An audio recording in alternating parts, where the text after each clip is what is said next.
Hey guys, I'm Kevin Shaw, editor-in-chief of Mopar Connection Magazine, and today we're starting off at Tommy's Auto and Machine, where we are getting our connecting rods pressed onto our brand new KB Pistons.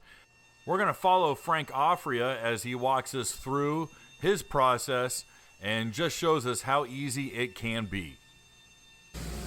So Frank, you're cleaning these up just to show the marking on the side? Okay. You can see what the marks are, but they got to be matched to each other. Okay. Yeah, we don't want to mix and match. Anything showing up? It's got some kind of mark. Yeah, it looks like is that a 3? It's like a heart. Like a heart. Yeah, maybe you were right. That's the one you found. It's like a heart. That's the heart. Okay. That one had something on it.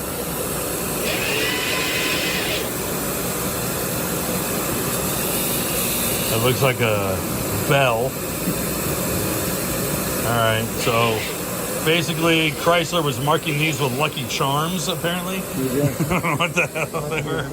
Can I have you explain the right way and wrong way that these come together with your lovely singing voice? Yeah. Well, the tabs have to come together so that where the bearing has a little tabs fits in that slot, it keeps them from spinning. Right. And what's the other thing that you're gonna? For a lot of guys who don't necessarily know, you're also gonna see a chamfer or a radius. Yep, one side is. And that radius, where's that radius go? The cheek of the crank. Goes up to the cheek of the crank. Very good. Yep. So this would be in, and this would be against the cheek here because this one's bigger. Perfect. Okay, so for you guys who are building your first motor and just wanted to double check your work, make sure obviously that you have the chip in the right position. That's for your bearing. And then obviously make sure you got the right radius. You know, the radius will be big on one side and mild on the other. And the bigger radius is going to face the crank. All right, so folks who don't know, the process with this is first you got to press those pins out. Factory presses them in. You got to press them out. And then we're going to press new ones in. Frank's gone ahead and pressed all the factory slugs out. We're gonna put in all nice new hardware. We grabbed these off of Summit. These are a pretty nice, easy, affordable KB Hypereutectic piston. They're 30 over, so we're 4,350. Have a nice coating on it. It's actually a really affordable, nice piece that we got off of Summit. And of course, we'll be doing rings when we get home and make sure that we have them all sized out. And then we are going to follow the guide that KB provides. All right, so let's watch the process.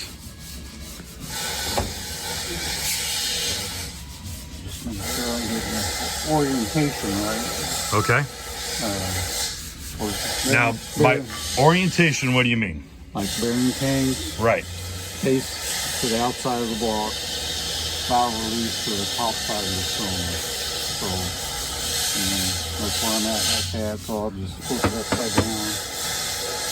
Make sure that's that. Flip these over.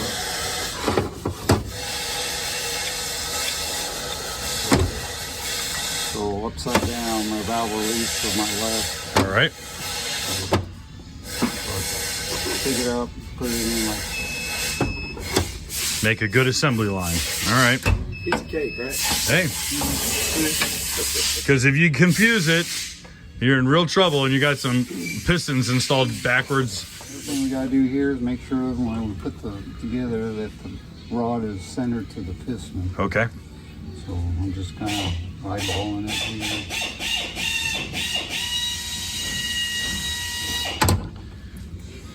Offset wrist pin or where I think it needs to be. Lock it down. And then when I push it in, This is gonna be all the way over to the end, and Okay. the offset of the wristband and bring it back. It should be centered. Now, are we heating these up? We are heating these up. There's some heat, and then things want to get hot, and it's gonna heat the big end or the small end of the rod, expand it, Right. and it should be able to push the wrist pin in, and then it'll Okay. Keep will transfer and lock it up. Great. Putting it in cold is kind of a tougher way of doing it. That's a real tough way to do it. So we're getting some heat in here. So get these in here, let them sit for a minute or so. Okay.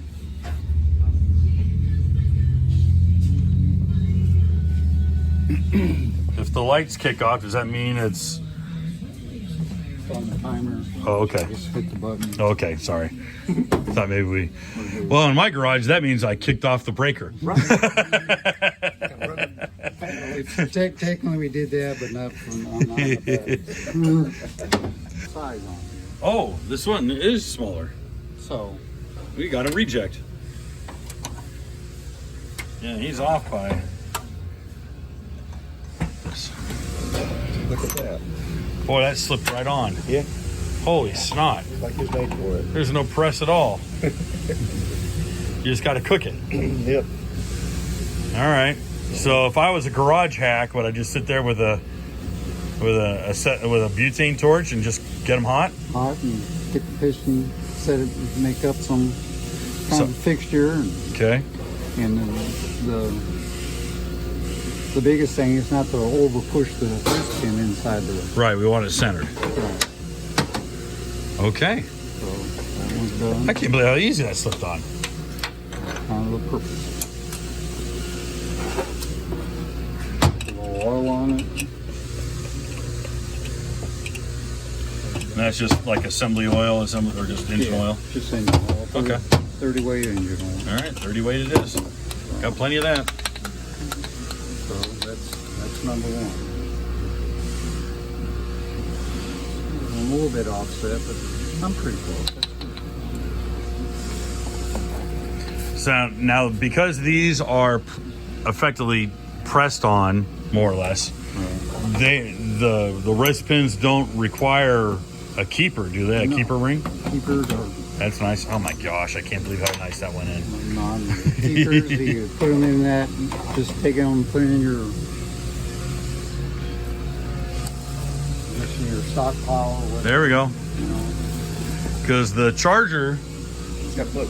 and so does the 505, they've got floating rings, okay, or floating pins, excuse me. Yeah, they got a bushing inside the connection.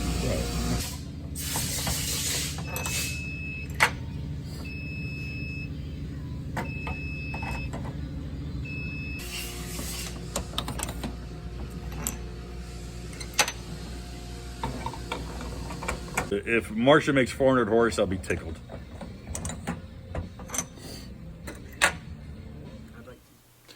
Hey guys, real quick, we got a whole mess of new Mopar Connection Magazine T-shirts for sale. They're up here at the Mopar Connection store. We're gonna put the link up in the corner, and we have some really cool designs. The first one is my favorite, and this is called the Order of the Big Block. And as you can see, you're getting the full rotation of the big block firing order right here on your back. And in case you forget, you can have your buddy turn around and you can set your firing order the right way and not mess up. Second, we've got the What Does Mopar Mean to You? And it's a whole script of different definitions that have been some of the most popular ones that we've seen over the years. It's not all of them, but it's a snapshot of some of the best ones. So show your loyalty to Mopar by wearing it loud and proud. Grab yours at the store today. We'll put the link up in the corner. All right. Marsha's 440 is home on the stand. We're just gonna do a little bit of cleanup.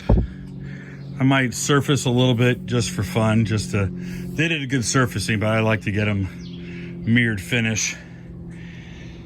Then we're going to use the POR15 rust encapsulator that they have for engine blocks. And then we're gonna use the Glyptol, the oil repellent hydrophobic sealant on the bell housing, the oil valley, and right here on the timing cover. So those are next steps. We're going to do those, and then we'll put the crank in. we'll start putting this short block together.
Well, it's raining, so we're bringing this project indoors, and this brush is gone.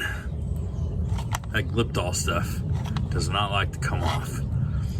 This has been soaking overnight in paint thinner, and it is not good. Time for a new brush. We got the heater running, bringing the temperature up in the garage. Obviously, you don't want to paint when it's cold, so we're trying to get the temps up into the 60s. So we are prepping the engine block right now. It was already hot tanked. We are cleaning it off with a solution of 50-50 water and vinegar, just plain old white vinegar. Does a really nice job. It's getting into all the pores.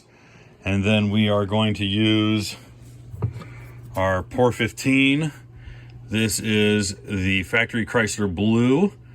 This is my first time using POR15's engine enamel, so that'll be nice. Got a brand new brush, and just been shaking it up. This stuff is thick, thick, thick. But in the instructions, POR15 wants you to use a brush. They do not want you to spray it.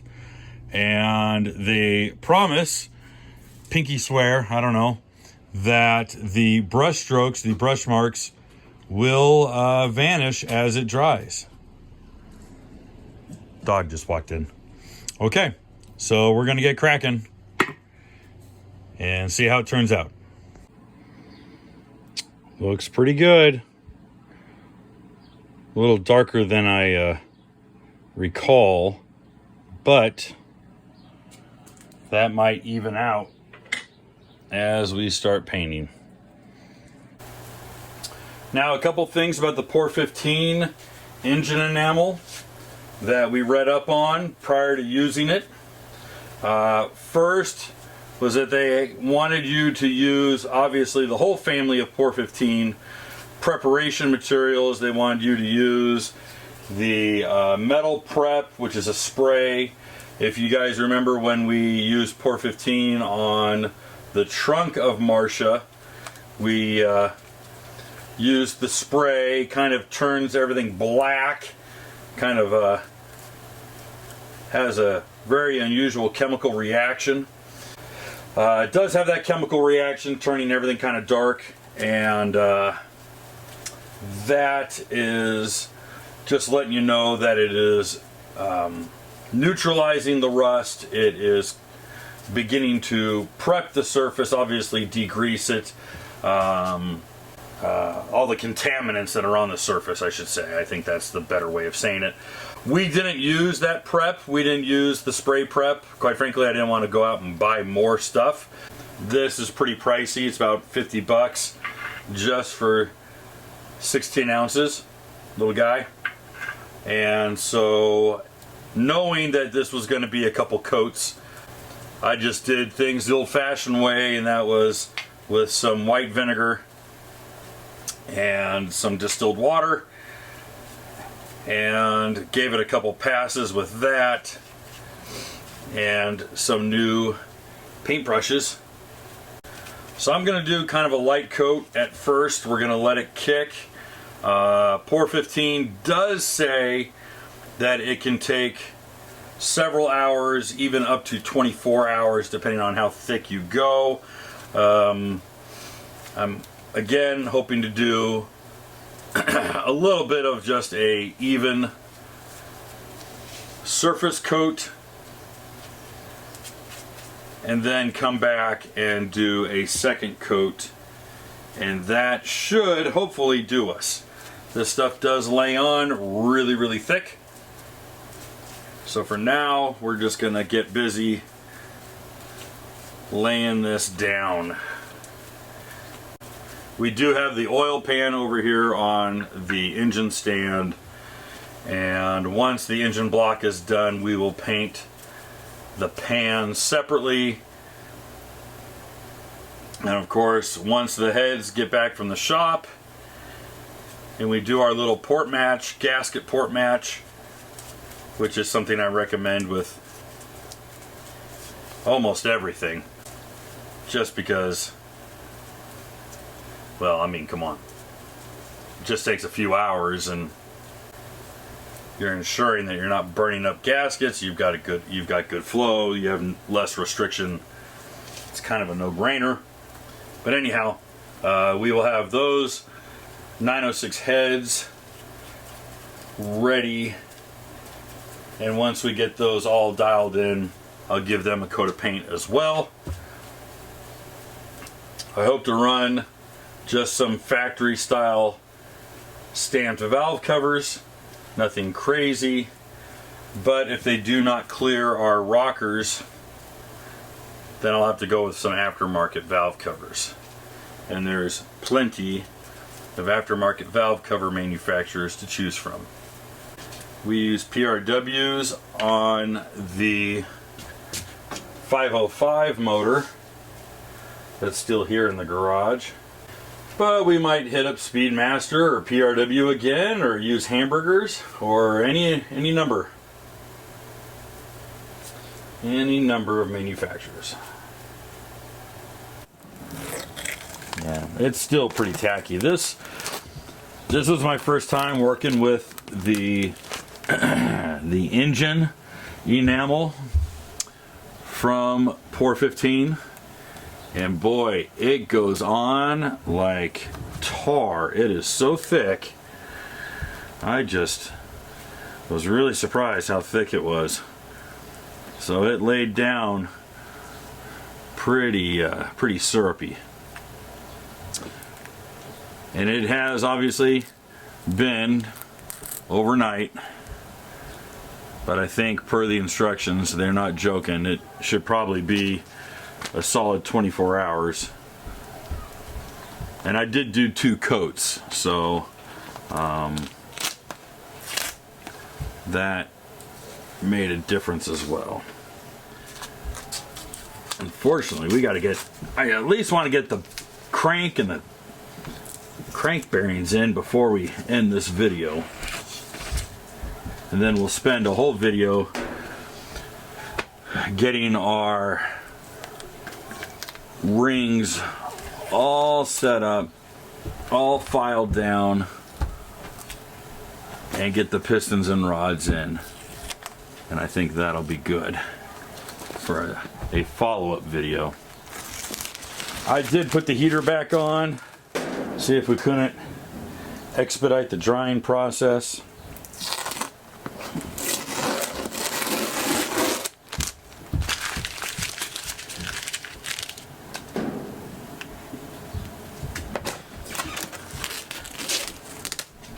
In fact, I'd say the POR15 went on thicker than the Glyptol did.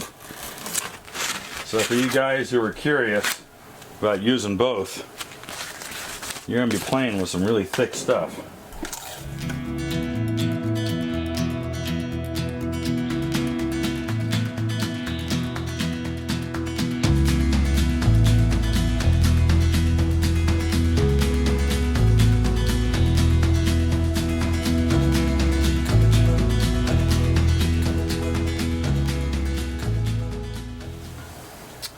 Now, a lot of you guys who are more perfectionists than I, you will note that this is not the 1970 blue. This is not the correct shade. This is a lot more turquoise. This is your pre-70 Chrysler blue. And I kind of spotted that when we first started laying down the paint. I'm not terribly worried about it. I know some guys will point out that it is not corporate blue. It's not the really bright blue that the 70s and up engines had. This really is more turquoise. Yeah, unfortunately, that is the case with this color. I'm not going to bother repainting over it. I think we're fine. As long as this stuff hardens and comes together, I'll be okay with it. Again, it's not perfect, but neither is the car, neither is the build. We're just gonna run it like we have it. So that should be plenty fine. I think we'll be in good shape. Okay, so we've got our main caps off. We are going to get a little bit of oil wiped down with a clean rag or nice lint-free rag. All of the mains, make sure all the surfaces are clean before I put my bearings on. We have our brand new Moly Performance. These are the stock replacement bearings, but of course it's Moly Cleveite, so they're going to be better coated, better material, just an overall better better option. I choose to spend money where I think it's really going to count, and I typically go with the Moly Cleveites. Cleveite has been one of the standards for the performance industry for a long time. I've used them for ages, and so I'm okay spending a few extra bucks on some Cleveite bearings. Okay, you're going to see these little tabs here. You want to make sure that they are totally lined up. We're going to make sure they're flush, and they just slide in. They do not require much more than finger pressure, so do not feel inclined to have to beat them in or give them any sort of force. They literally just come right in. The only bearing that is specific to the main is the center, and it does matter where it goes. Obviously, you're going to see the tab is going to keep it in one spot.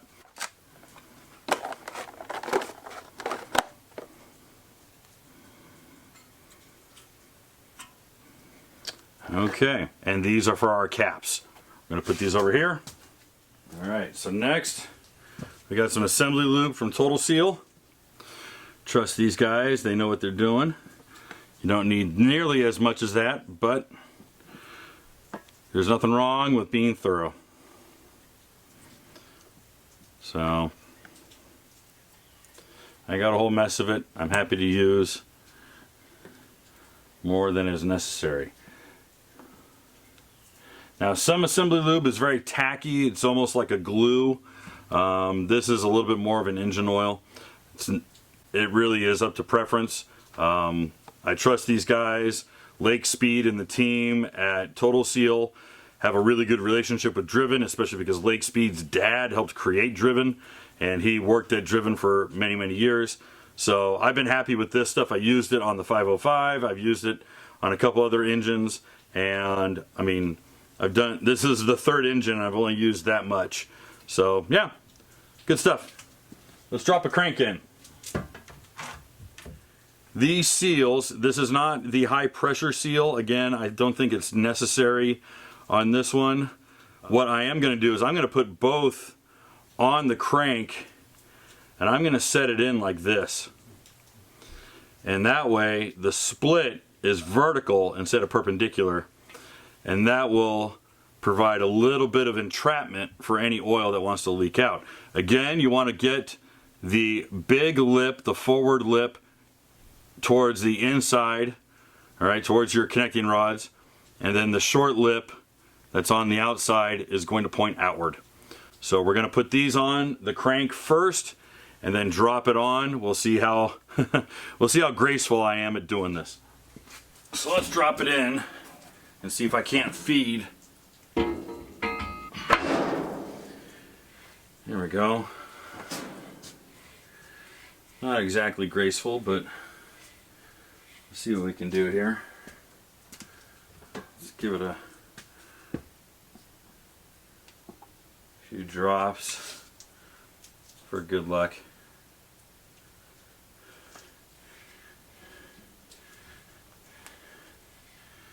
There you go. Roll smooth. Not bad for an old crank you had sitting in the garage for a couple of years. So the hope is that with the rear main perpendicular to the split where the end cap is, we'll have a little better seal than if it was directly horizontal and equal with the rear main cap. That's the hope. That's the logic behind the idea. Now there are one-piece rear main seals. We didn't talk about them in our recap of the Mancini kits. Quite frankly, if I had one on hand, I probably would have talked about it, but lots of people typically don't use them. They are much more expensive, and the worst part about it is that you have to split them big enough to get around, and then you have to squeeze them back in, and if you go a little too aggressive, you're going to lose a lot of that shape, and I've seen them get tweaked, and then you're out, you know, you're out a rear main seal. So that's why I kind of wanted to go with the traditional two-piece, just because it makes more sense for everyone. All right, so let's start doing some main caps. We're going to start with number 3. Let me spray a little bit just to get any residual dirt, anything like that, off of the surface. Obviously, machine surfaces should be as clean as possible. We are throwing together a pretty sloppy engine. This is not a precision high performance motor. It's going in Marsha. And Marsha's got some pretty low standards. So we use just nice soft rubber mallet.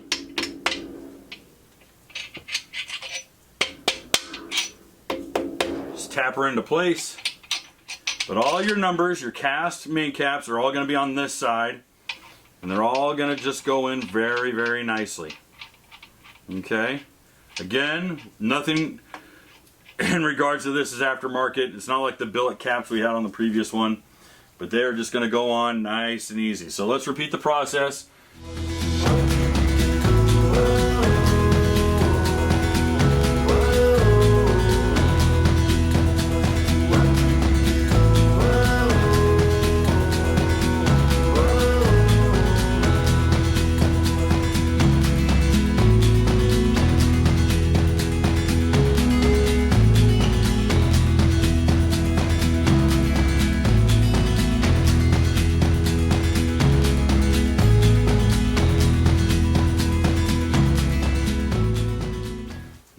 going to go individually, pull each one of these bolts out, and add a little bit of graphite to the threads. Then we're going to torque them down. I'm going to do them in a sequence, and factory spec is 85 pound-feet. I'm going to split it up. I'm going to do 45-40, you know, 45-45 or 45-40, 45-40. Again, you're trying to equalize the torque and make sure that you're working your way out. So you start in the middle, outside, then these, and then just double check your work. So let me get the graphite and then we'll get to it.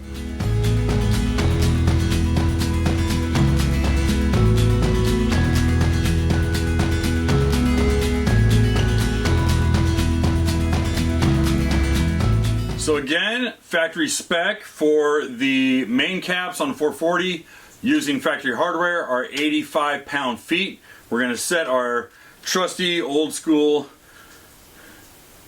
torque wrench. Whoop, got it way too set. We're going to back it down to 45. Give it a couple more twists. And that way we're going to make 2 passes. There we go. 45. We're going to go around, again, start at the middle. Go to number 3, number 5, number 1, number 4, number 2. Alright.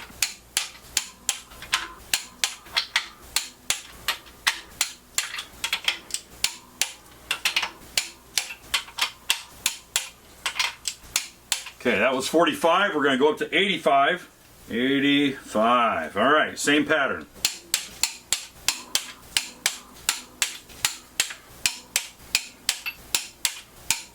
Beautiful. All right. Spins absolutely beautifully. Very happy with that. What do you say we RTV a rear main seal on, get that cap on, tighten it down, and I think that'll be it. Okay, we've got an old can of black RTV. I love the Right Stuff from Permatex. Works out really, really nice. This is our factory style replacement. Has the single channel. I think we showed you guys before. Slides right in. We're just going to make sure that everything is lined up before we do it. And most importantly is we've got our 2 blue. These are your rope replacements. Again, these original end caps actually had little strips of rope, and there's even some old boys in the comment section who are like, man, I prefer the rope. The rope was easy. These plastic ones can gall up a little bit. We showed you how it can shave off, but we're going to use these plastic ones. I like to just completely coat them. I mean, inside and out. It's overkill. Some guys are like, I don't even use RTV, I just press it in and that works fine. I prefer the extra insurance. So I'm gonna do the messy job and do it like this. It's like putting peanut butter on a piece of celery. You are gonna get messy, I don't care what you do. It's just messy. Whole stinking thing is messy. I warned you. Don't say the ginger didn't warn you. Because I sure did. Alright, let's put you here. We'll put this guy right in there. Okay. We're gonna coat it. I'm being extra thorough. Some of you guys are probably screaming in horror. And I understand. I'm not saying you're wrong. I'm not saying you're wrong, but I have found that overkill has served me well over the years. So I don't mind a little bit of overkill. Okay. Let's paint this on. We got the inside track all nice and gooped. We're going to do the outside now. This is the side that goes between the rope and the engine block. And again, I would say a lot of you guys who've been doing this for a long time, this isn't nothing new. This is this is old hat for you guys, and so you're probably like, this guy doesn't know what he's talking about. And I understand. I think a large portion of this is targeted towards guys who maybe finally have a few bucks to put aside. You know, they've been working hard, and they finally got a car that they want to build, and maybe they got a kid they want to build it with and have a father-son project, and this is their first go around. Okay, so this lip, this tall lip, is going to go inside. So we're going to turn this around. All right, we're going to fight these little ropes. Okay, see, we're pushing up already. All right, here we go. Come on. Come on, you. Just go smooth. Okay, see, these are sticking up a little too far. I'm not happy with that. Let me wipe off some of this extra RTV just so I can get a good grip. Now I'm going to pull these guys. I'm going to pull it up just a hair. Pop that up. There we go.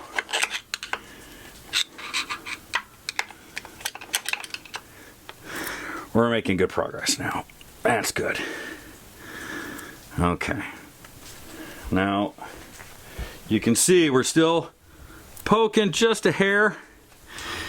I'm not terribly worried about that. I think that is within our threshold. I think that is well within our threshold of tolerance. And there we go.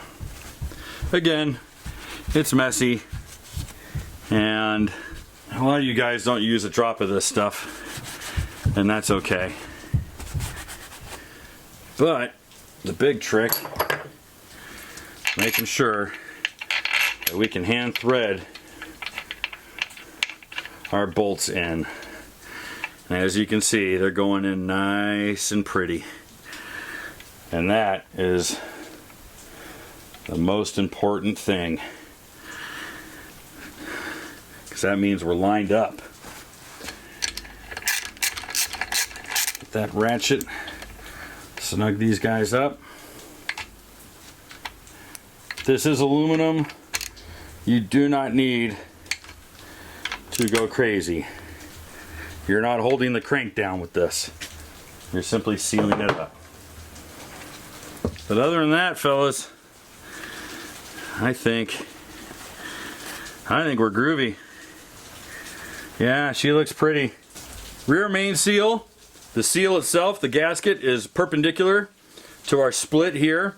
Rear main cap, rear main seal. The block is on, it's tightened down. All of our main caps are at 85. Well oiled, lots of assembly lube. Spins beautifully. Very happy with this. And we're going to take it to the next step. In just a week, you'll see us getting our ring gaps perfect, getting all the rings set up on each piston, and assembling the rotating assembly in the next episode.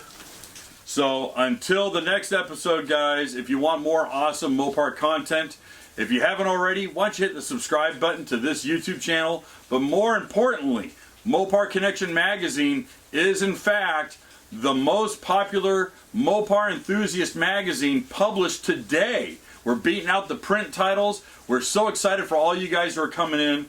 So again, if you want awesome Mopar articles and car features, technical stories, go over and visit us at www.Mopar Connection Magazine, where new articles are written and published every single day, Monday through Friday, entirely subscription free to you. No downloads, no passwords, just come and check out the articles.